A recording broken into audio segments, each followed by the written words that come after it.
Fala prevencionista, tudo bem? Hoje estamos aqui para conversar um pouco sobre a atuação dos profissionais da área de segurança do trabalho.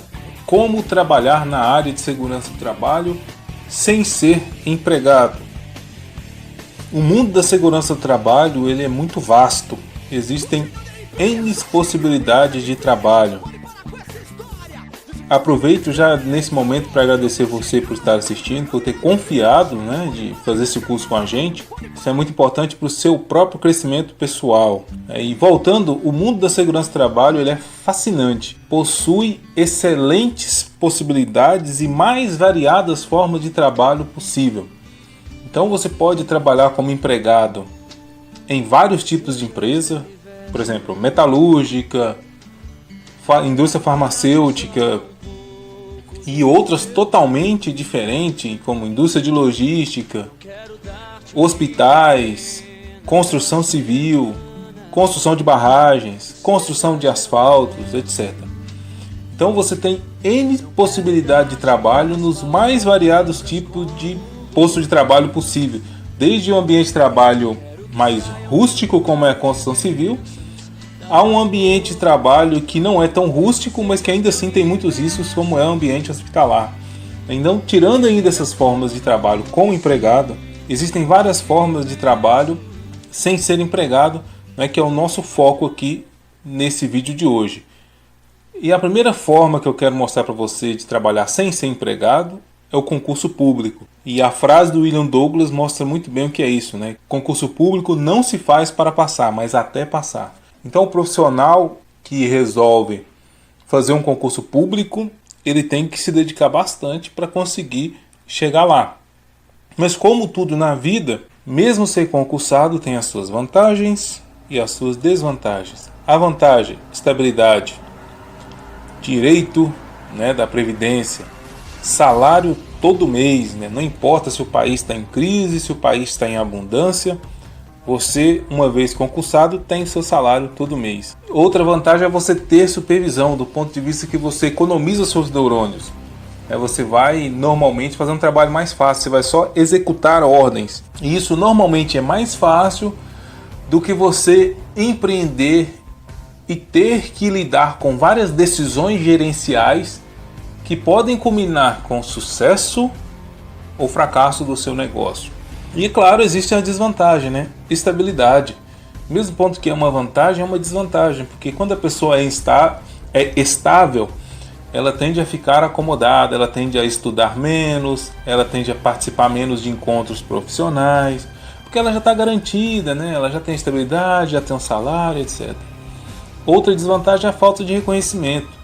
Como você tem um chefe que manda você fazer tudo, e esse chefe ainda é subordinado ao Estado, e o Estado não reconhece esforço de ninguém, você em muitos casos vai se esforçar bastante, os poucos funcionários públicos que se esforçam bastante, e mesmo assim não vai ter reconhecimento. Então é meio injusto, porque no funcionalismo público, quem se esforça tem o mesmo reconhecimento do que daquele que não se esforça. Então o esforço é quase irrelevante. Salário estagnado todo mês, muito embora os profissionais que passam em concurso sejam um salário bom, mas é um salário estagnado. Quando você trabalha por conta própria, se você conseguir acertar um grande projeto e ter um bom desempenho, você tende a ganhar muito dinheiro, chegar ao ponto de pessoas ganhar 100, 200, 1.000, 1 milhão em um mês. Agora, quando você é concursado, você nunca vai ter uma possibilidade dessa. Horário enlatado, então você,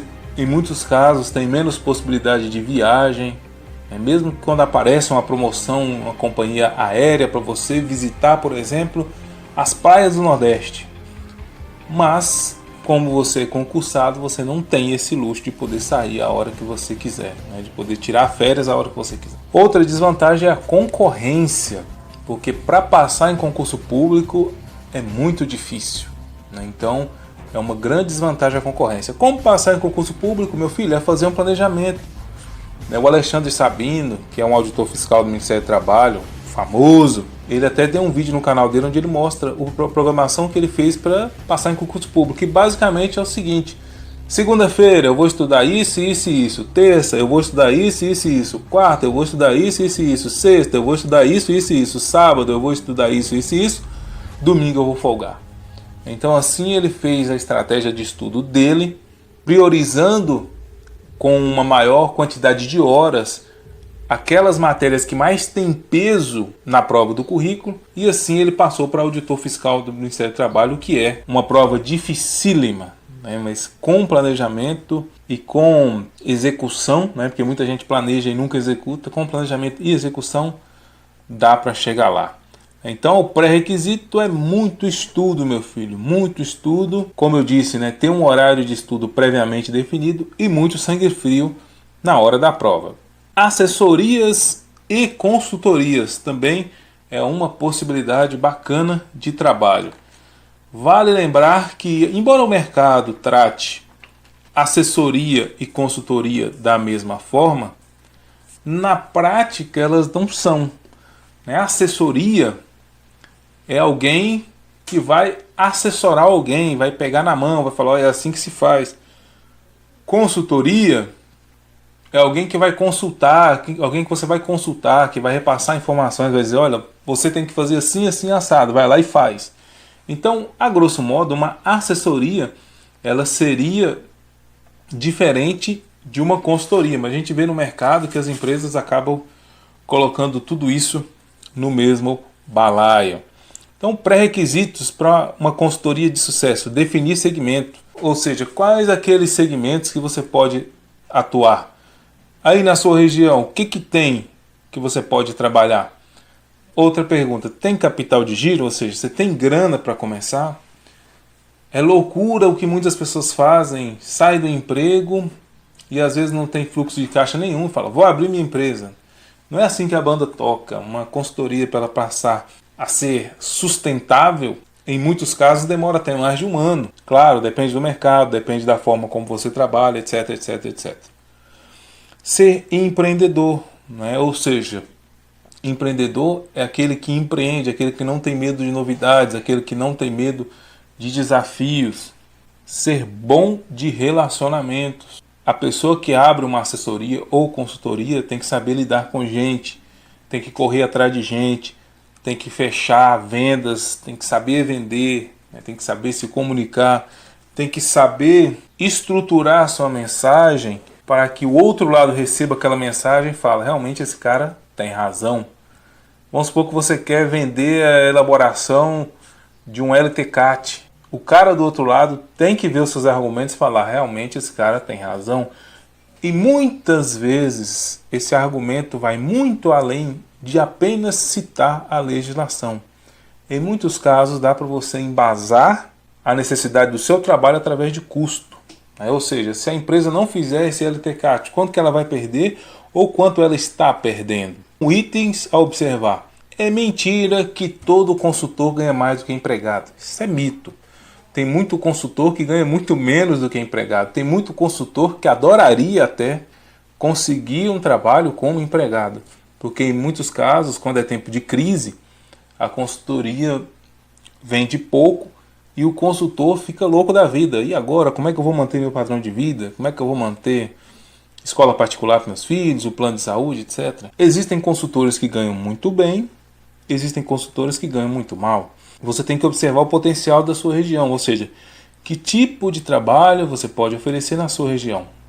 Limite de atuação é o seu limite de conhecimento. Não dá para você fazer consultoria, por exemplo, um parque eólico, se você não entende bolhufas de parque eólico. Então você tem que primeiro conhecer o local, primeiro conhecer, para depois ir trabalhar lá. Você tem que primeiro entender do que aquilo se trata, para depois você tentar ser um vendedor de solução. É muito comum na área de segurança, o profissional não entende nada do setor e já quer vender solução. Ora, se você não entende nem a realidade, como é que você vai tentar resolver um problema daquela realidade? Não faz o menor sentido. E aí a gente chega na perícia judicial. Perícia judicial já teve melhor, mas ainda hoje tem muita gente ganhando dinheiro atuando como perito da Justiça do Trabalho. Alguns itens a observar, né? Tem gente ainda faturando bem nesse segmento, já foi melhor. Depois das reformas que foram feitas, tem muita gente que agora tem medo de